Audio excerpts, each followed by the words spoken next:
You're listening to the Cash Podcast, creating affluence, success, and happiness with your financial surgeon, Adam Koós, President and Portfolio Manager at Libertas Wealth Management Group at libertaswealth.com.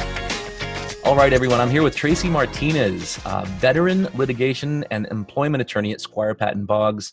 And we're going to push the envelope today and talk about partisan politics, social injustice, and how COVID has changed the employment landscape in 2020. But before we get started, as always, a few housekeeping items. This is your first time listening or watching, then thanks for joining us. The Cash Podcast is produced weekly. And as stated in the intro, Cash stands for creating affluence, success, and happiness. And that's my mission. Our hope is that you learn a little bit more on each and every episode so that you become more successful, wealthier, happier, and more educated than you were before you started watching or listening today. So come back often. Feel free to subscribe on iTunes and YouTube. In addition, you can follow me on Twitter at Adam Koós and on Instagram at Financial Surgeon. And last but not least, all links, visuals, charts, and other educational resources are always available on our website at libertaswealth.com, although we won't be having any visuals today. So let's go ahead and get started. So Traci, I've been really looking forward to this one, and it's been a long time coming. So thank you so much for coming on today. I know you're ridiculously busy. No, my pleasure. I've been really looking forward to it as well, and I'm happy that we were able to finally find a time that works. Yeah, a time when you're in town and you're not, well, yeah, a time when you're in town for starters, but you're not busy all day. So I just to introduce you formally, Traci is an attorney at Squire, Patton, Boggs, is a member of the firm's global board. This is a long intro, by the way, because there's so much to say, but she assists with the strategic planning of the firm's initiatives, including matters in new markets such as Asia and Italy. That being said, trial work is her true passion, and she's successfully tried a multitude of cases involving everything from discrimination contracts, catastrophic claims, disputes involving electrical communication, gas utilities matters. But she's also a trusted advisor to boards of directors and CEOs all over the United States. She travels quite a bit, so counseling companies on the complex employment issues they face, including alleged sexual harassment claims, threatened hostile takeovers. She also advises companies on compliance with federal and state employment laws, which is obviously very relevant today as companies continue to reopen around the country. But she's also an expert on non-compete, trade secrets, social media law, EFMLA, Title VII, ADA, and ADEA. And if that's not busy enough, get this. So Traci also serves as the vice chair of the firm's Advancing Women's Task Force. She was selected by Latino Leaders magazine as a top Latino lawyer and is on their list of most powerful women in law. She earned Profiles in Diversity's magazine's Women Worth Watching Leadership Award and was shortlisted for Inspiring Role Model in Promoting Gender Diversity in the Legal Profession through Chambers USA Women in Law Awards. She's also an executive committee member of the Experience Columbus, and a member of its board of directors. And would you guess, this all started with her original career as an elementary school teacher. So how about that? So again, thanks for joining us. I've got to hear about the story when coming from elementary school to what you do now. Talk about a pivot. Yeah, it was quite a change. So I graduated undergrad from the University of Notre Dame and wasn't sure. I always had law school in the back of my mind, but at the time I had a young daughter. She was a year old. And I didn't know if I was ready to put her in daycare for all those years while I was attending law school. And so I was teaching at the University of Houston, doing a master's program. And the students I was teaching to were second career people looking for a change in Houston. And they were getting a required course in multicultural studies that they needed in order to get their teaching certification. And it was while I was teaching that class that one of the groups of students had a desperate need in their elementary school for a language arts and reading teacher. And I don't know what happened, but 3 weeks from that day, I found myself in a classroom of fifth graders, and that's how it began. And so you learned how to debate children first before you started debating adults, right? Yeah, I always say my greatest skill set in a trial was all the years teaching elementary school, because you had to learn how to reach the learners visually, orally, and audibly. So it was just a great experience for me. And I think that the skill set transcends to my work today, for sure. Maybe more people need to know that, who are looking to change careers from the teaching profession, that they could do exactly what you've done. That's incredible. Yeah. Well, let's move into the meat of the conversation here. Obviously, your focus is on employers, employment. Not to just go straight into the snake pit here, but what are some of the main issues that you see right now, especially with 2020 and what we've been dealing with? So what issues are facing employers right now? What kind of things are you seeing as you're traveling around the country? Yeah, I'll say it's been what a difference this year 2020 has been. I've been practicing now for 12 years in this labor and employment field, and there's been nothing like what we're seeing today, the issues facing employers. We have financial stress relating to COVID. We have the health crisis dealing with their own employees and their employees' families related to COVID. And we have the schools not reopening issue related to COVID. In addition to that, you have all the social injustice going on in the world dealing with discrimination issues and the partisan politics that have overreaching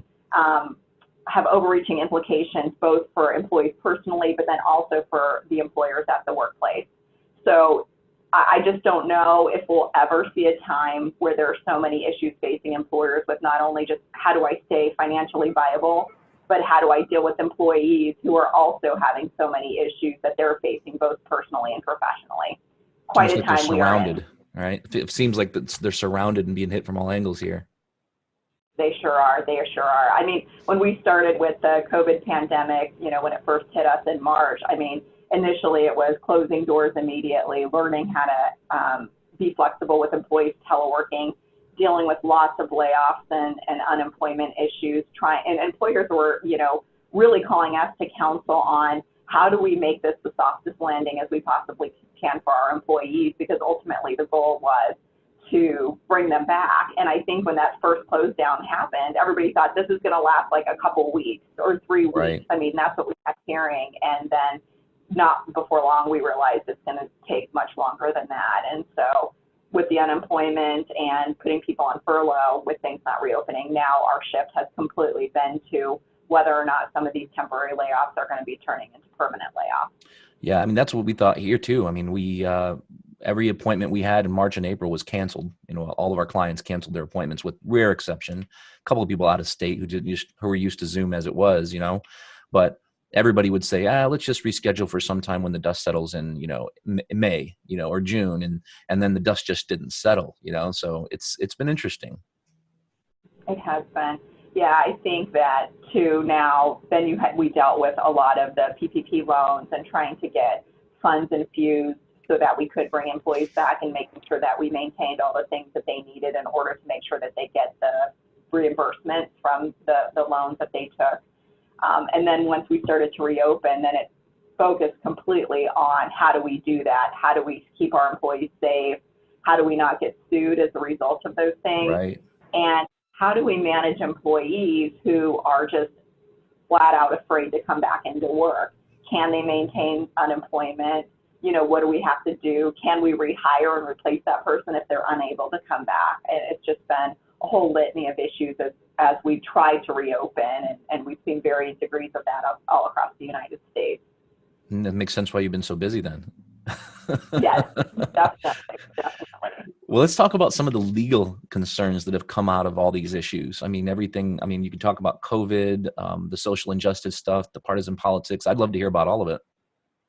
Yeah, so COVID for sure. There's just with the federal expansion of paid sick leave, relief for employees, the ability to be able to take a certain amount of weeks off and potentially get paid for some of that time. Employers are struggling like they do with regular requests for leave under the FMLA. Do we have to do it? How long do we have to do it for? What if we believe that the reasons that the employees are asking us for the leave are not legitimate? For example, one area can be my child's school is closed. Well, early back in March and April, that was definitely true. Everybody was closed, but now we're seeing lots of reopenings. And if employees are saying, well, I'm sorry, I still need to stay at home because I don't have daycare or childcare option, what are the employees' abilities to take a look at whether or not that's true or not true? And so we've been really helping a lot with getting forms in place for them that they have the employees sign so that they are, certifying, if you will, as to the reasons why they can't come back. So that way, if we later learn that that is not a true reason and that they have some implications there. But certainly if you improperly deny it, then you have the potential of discrimination of this new federal first Coronavirus Act. You got to really make sure that you're crossing your T's and dotting your I's. We've had a lot of issues with the reopenings and employers requiring their employees to wear masks and them refusing to wear masks. And everything from nonprofits to school districts, you know, to public employers, like wondering what do I do if an employee refuses to do it? And what are the implications there? You have on one hand employees who are like, well, I'm coming to work because I'm expecting everybody's going to wear a mask. It's the governor's order. Sure.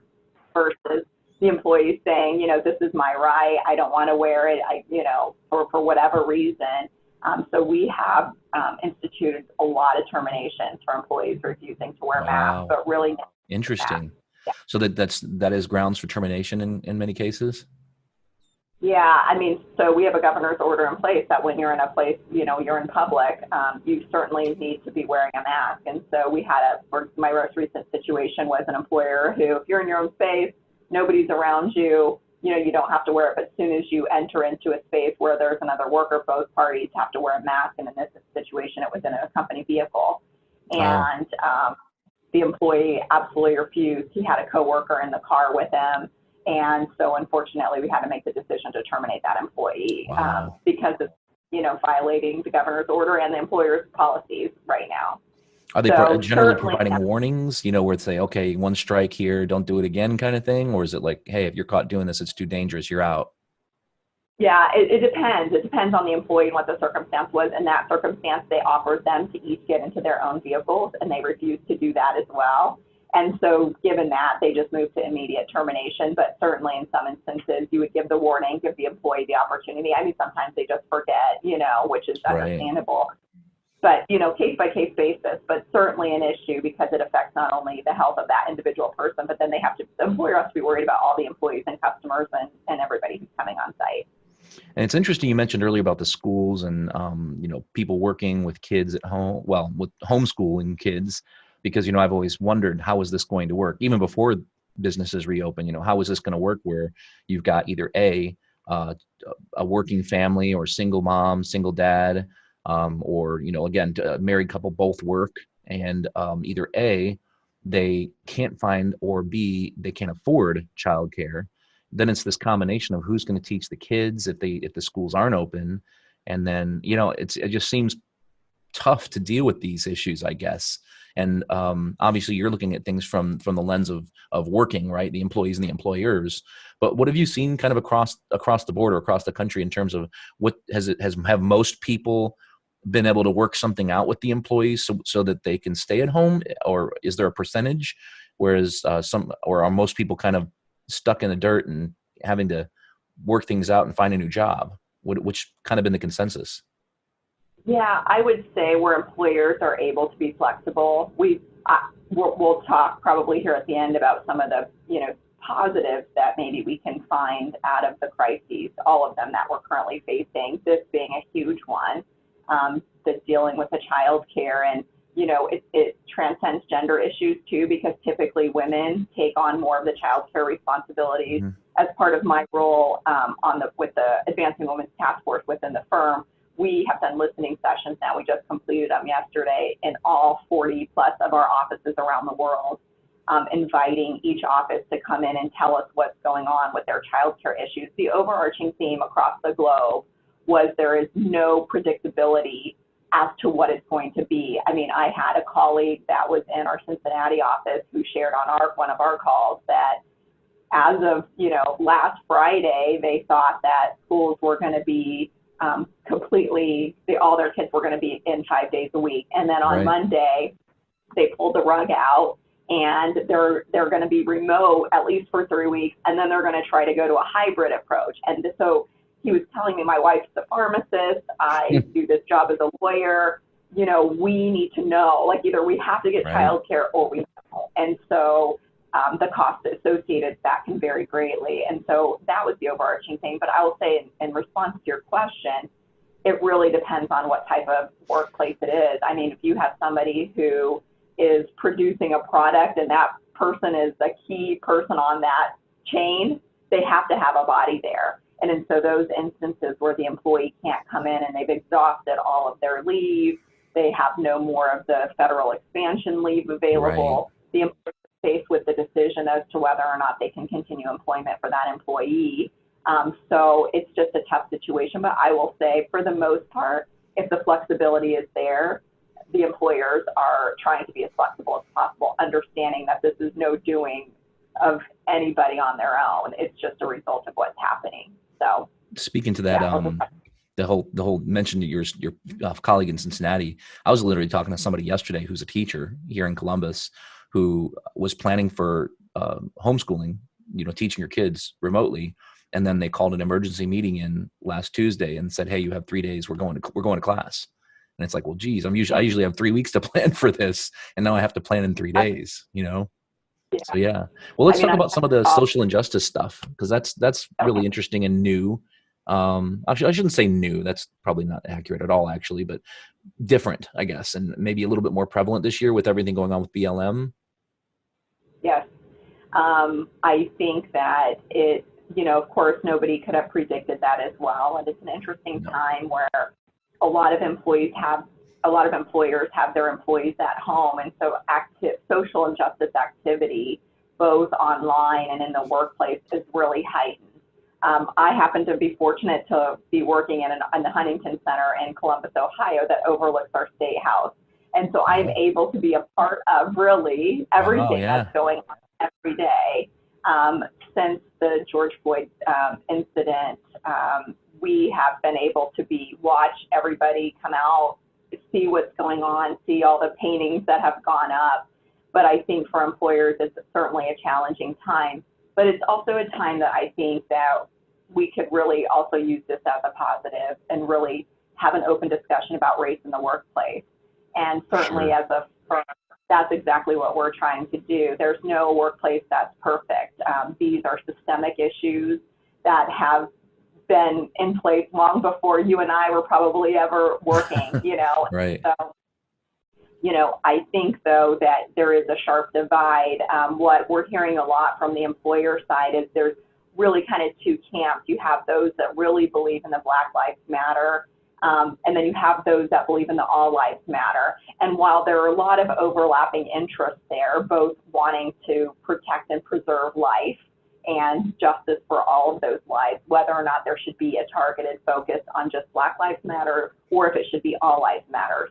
Entwined in that is certainly the issue of police reform and whether or not, what we should do. And so I will say our social media consultations since Black Lives Matter, the movement really gained traction, has been on the rise. Employees printing off things that their colleagues are putting on social media where they're offended one way or the other. And the employer's left with, is this a free speech issue? How do I handle it? Is it discriminatory if somebody says, all lives matter, as if they're trying to set aside the respect for the Black Lives Matter movement? And so really taking a hard look at those postings one by one and making determinations as to whether or not we think they cross any illegal boundaries with respect to discrimination or harassment, because those can happen on social media sites as well as in the workplace. I've actually heard of a couple of people being fired for things they've posted on social media this summer. And I don't know what those things were. I mean, what kind of things are you seeing that are grounds for termination? Like where is that line, I guess?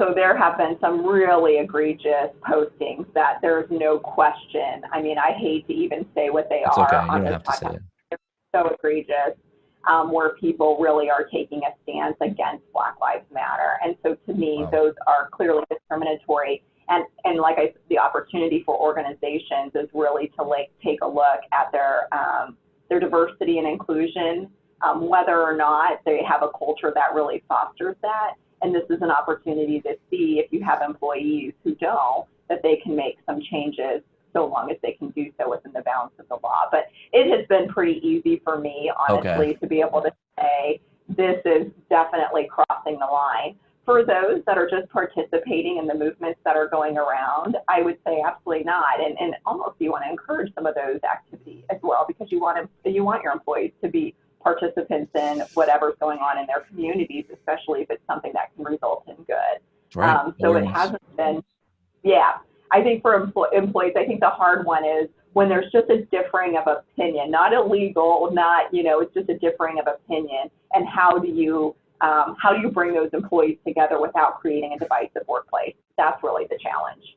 Well, and then we're living in an election year. I mean, the election is just weeks away. That makes things even more interesting, I'm sure. I just stay away from it. I don't even look at social media. It's best. Right now, that's probably not a bad thing. I know. And really, when you have people retweeting things that President Trump is so vocal on social media. And so when you have employees retweeting that, I mean, I will say some of the racial and cultural questions that we have from employers, especially this whole dealing with China and whether or not there should be trade between the U.S. and China, and whether or not the coronavirus began in Asia. And really, if you're retweeting things that the president is saying about that, is that employee then putting forth a belief of, discrimination or not equal opportunity for Asian Americans? And so there was a lot of things going on earlier, especially when coronavirus originally hit. There were people that were assaulted, I know, in a New York subway, Asian Americans, because they were being blamed for the coronavirus as a result of some of these postings that we were hearing from President Trump about, this is where this came from, they didn't do anything about it. And just a lot of misinformation sometimes. And then people believe that because it's what they're seeing on the news or seeing in social media, and really transcending that to their colleagues and to others in the community. So the fact that we are in this crazy election year is only adding more fuel to the fire. And I think you'd said something before we started today about people wearing political garb to work. Yes. I think, I can't remember where I saw it, but there was somebody who wore a red ball cap that said, "Make America Great Again." Well, obviously, if you're following politics at all, that's going to be a really staunch Trump supporter. And so then it's causing, workplace disagreements again. It's that divisiveness, and how employers can, what can they do in their bounds to stop the discussion? I mean, one easy thing that they can always do is, you can't be doing that at work. Even if you have a workplace device like your phone, when you're on work time, you need to only be doing things related to your job and save that stuff for at home. And really the only time to get involved is whether or not it is crossing the line where it's creating a hostile work environment, where maybe a supervisor is posting things, that could be perceived as being discriminatory, and it's the way a subordinate who's a friend with that supervisor is feeling. Even though it's not in the workplace, they may feel like they're being singled out at the workplace because of that supervisor's beliefs. And so really sitting everybody down and talking those through. And we do, so that's what we've been doing a lot, is really just almost acting as a mediator, if you will, to help with these workplace issues. I was joking with somebody yesterday that it's kind of like the political landscape is kind of like there's no sports. So now politics are the teams and everybody wants to support their team. So I guess on one hand, you can look at it that way, but on the same hand, you can look at an employment, like an office, any business, especially larger businesses with a floor of employees is a bunch of gunpowder. And then somebody walks in with some political garb on and then everything explodes. Cause I can see where it's probably just best to leave that stuff outside the office, but I can see both sides, I guess, I don't know. What about, some of the good news you mentioned earlier, there's some relief, maybe for employers trying to navigate how to handle all these issues. And especially since they're kind of being hit from all angles. Yeah, so, there's discussion about, the expansion of CARES Act and what that will look like. Nobody knows quite yet whether or not that will happen, but certainly just in terms of monetary relief for the financial pressure that businesses are facing, that's an option. I know some states have individual, kind of their own mini CARES Act, where they're raising funds for small business primarily, where they're helping employers really navigate that. But I think in terms of liability issues, some employers are very concerned, or schools, like as we reopen, are we opening ourselves up for litigation because perhaps a family member or a person gets ill and, tragically could die from getting COVID-19, whether or not because they open, can it be traced back? There's so much contact tracing going on. Our office is doing it to try to figure out if somebody were to test positive, where that originated from. Right. We're doing it.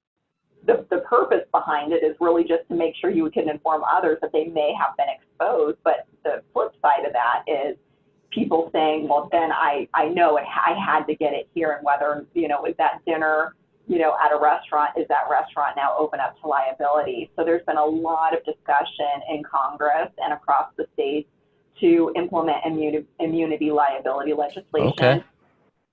So there's a handful of states. I think the count currently is around 7 states who have implemented their own legislation to say, unless there's like gross and willful misconduct where a business or an employer is really not taking any of the precautions, that they could not avail themselves of this immunity legislation. But for those that are following the CDC requirements, social distancing, requiring mask, sanitizing, that they cannot be sued for somebody alleging that they received COVID, they contracted COVID, or a family member contracted COVID and got ill as a result of it visiting that establishment. So I think we're going to continue to see that happen.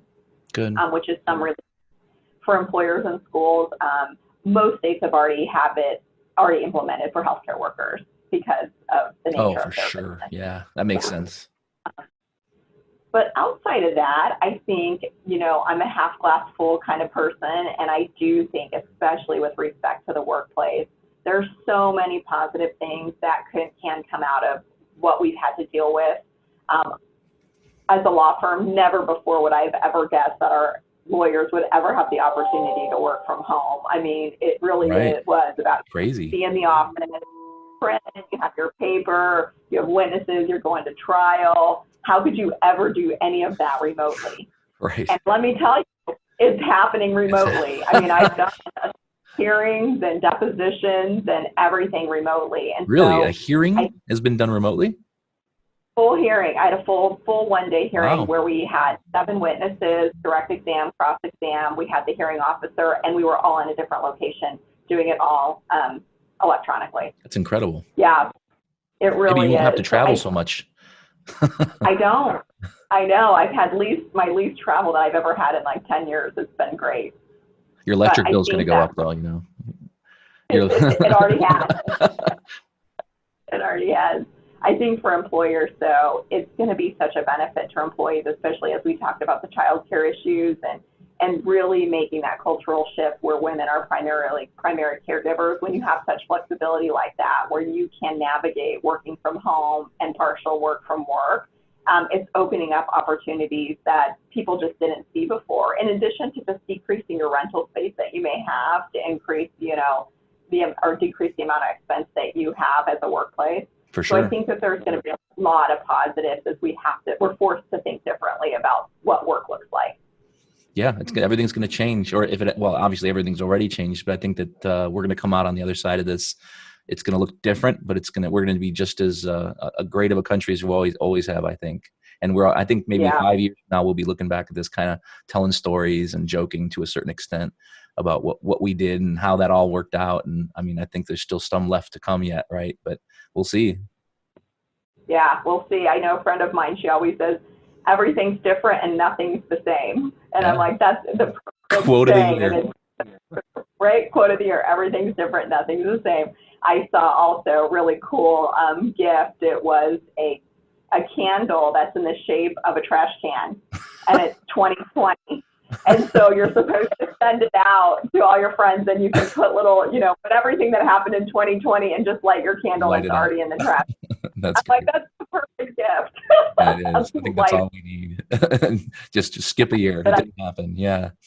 Exactly. But I think you're right. There's going to be positives that come out of this. And with the social injustice especially, I hope we move forward as a nation, as a workplace, as a nation, to really help to address some of these things and come up with a better solution. I definitely think we will. Yeah. I think this is all good in the end for us to start thinking more awareness for all these issues. So, yeah. Well, thank you so much for joining me. I think it's incredible the success that you've had thus far in your career, especially considering that big pivot that you made. And I appreciate you being willing to share all these insights into this pandemic from a completely different, unique point of view. So thanks so much. Yeah, thank you. I enjoyed being on. All right, everybody, that's it for today. We realize there are thousands and thousands of podcasts out there, and you chose to listen to ours. So thank you so much for listening. Be sure to subscribe on iTunes and YouTube. Please feel free to share this with your friends, with your family members. And for more educational information, you can always sign up on our website at libertaswealth.com to receive our screencasts, videos, articles, and podcasts just like these sent out weekly, or actually more than weekly on a regular basis directly to your inbox. Again, you can also follow me on Twitter at Adam Koós and Instagram at Financial Surgeon. So thank you so much again for joining us, and we'll see you next time. Thank you for listening to the Cash Podcast with your financial surgeon, Adam Koós. To see any charts or images that were mentioned in this show, or to check out additional articles, videos, and other educational resources, head over to libertaswealth.com.